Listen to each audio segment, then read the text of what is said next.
जय हिंद दोस्तों। हम जापान को कैसे जानते हैं?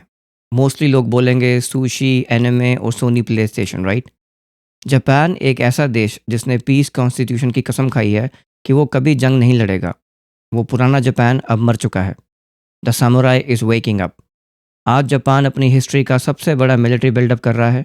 वर्ल्ड वॉर टू के बाद पहली बार जापान के टैंक्स और मिसाइल्स का मुंह बीजिंग की तरफ घूम गया है।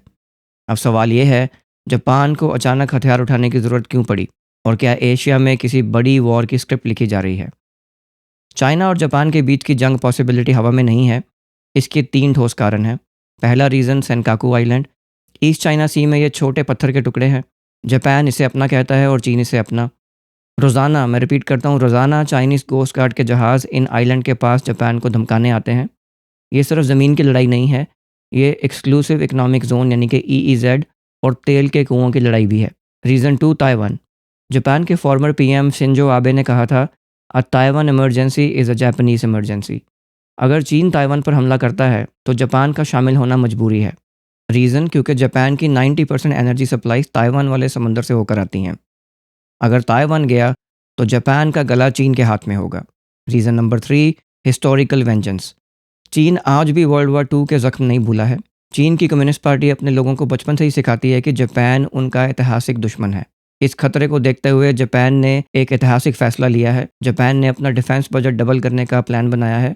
$315 बिलियन अगले 5 सालों में। ये दुनिया का तीसरा सबसे बड़ा मिलिट्री बजट होगा, अमेरिका और चाइना के बाद। जापान अब शील्ड से आगे बढ़कर स्पीयर की तैयारी कर रहा है। वो अमेरिका से 400 टोमाहॉक क्रूज मिसाइल ले रहे हैं।